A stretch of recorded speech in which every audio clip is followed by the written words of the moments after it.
সম্মানিত উপস্থিতি, সালামু আলাইকুম।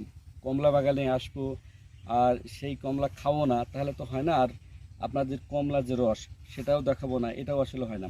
আমরা ভাইয়ের সাথে অনুমতি নিয়েই ভাই নিজে হাতে একটা কমলা ছিঁড়ে দেবে আর সেই কমলাটা আমরা কে রস বের করে আপনাদের দেখাবো। ভাই জি অবশ্যই আপনার নামটা একটু আমার নাম মোহাম্মদ আয়ুব আলী। এ বাগানেই থাকি, এ বাগানের পরিচালনা করি, এ বাগানকে সব সময় শোধন মদন সবই করি। ভাই আমাদের আপনাদের একটা কমলা আমি দেখাছি, দেখানোর পর আপনাদের রস আছে কি নেই এটা বুঝতে পারবেন। আচ্ছা ধন্যবাদ ভাই। আমাদের একটা কমলা আপনি এই সিঁড়ি দেখাচ্ছে আপনাদের। এইটা এই যে দেখেন। এই কমলাটা কিন্তু পরিপূর্ণ পাকেনি, আমরা পাকে পাকা নাই, আছি। পাকা আরো আমরা আছে। শুধুমাত্র দেখানোর জন্য মূলত কাঁচাটাই নিলাম, এই জন্য যে এই রস আছে কিনা আছে সেটা কিনা। দেখানোর জন্য। এই দেখেন খোসাগুলো একেবারেই ইজি ইজি চলে যাচ্ছে, যেটা ইজি চলে যাবে। মানে অনেক অনেক দেখতে পাচ্ছেন আপনারা, একেবারে দেখেন আলাদা দেন আলাদা আমার কাছে। আলাদা হয়ে যাচ্ছে। এই যে চার কুচি নিছি, এই হাতের তেলি 4 কুচি নিছি, হুম। 4 কুচি ভাই, রস। হ্যাঁ রস আপনাদের দেখেন ভাই, দেখাবো। হ্যাঁ দেখেন, এই দেখেন মানে পরিপূর্ণ রস।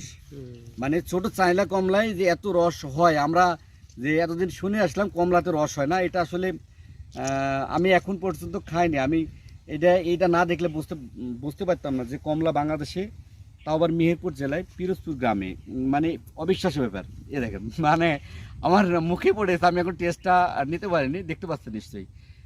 অবিশ্বাস্য ব্যাপার।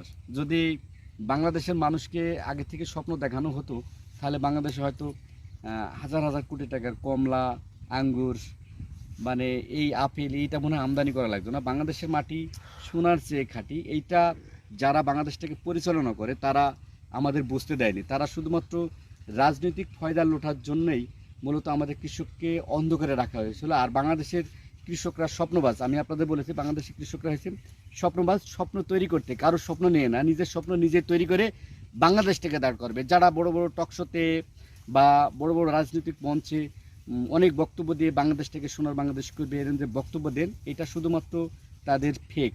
আর এইগুলো হচ্ছে অরিজিনাল স্বর্ণ। যারা বাংলাদেশটাকে নিয়ে এই ধরনের স্বপ্ন দেখে, যে স্বপ্নটা বাংলাদেশের মানুষ যুগের পর যুগ হয়তো বয়ে নিয়ে বেড়াবে, যেটা দিয়ে আমরা হাজার হাজার কোটি টাকা, মানে মানে না দেখলে আপনি বুঝতে পারবেন না। এটা আমরা মনে করি যে বাংলাদেশের যারা মঞ্চে বক্তব্য দিয়ে রাস্তাঘাট রোডঘাট করে মনে করে যে বাংলাদেশটাকে উন্নয়নে ভরে দিয়েছে, বাংলাদেশটাকে উন্নয়ন বা সোনার বাংলাদেশ করতে হলে পারে এইগুলোর উপর নির্ভর করতে হবে। আর বাংলাদেশের কৃষককে সম্মান করতে হবে। বাংলাদেশের কৃষককে যদি সম্মান করতে পারেন তাহলেই বাংলাদেশ পরিবর্তন হবে।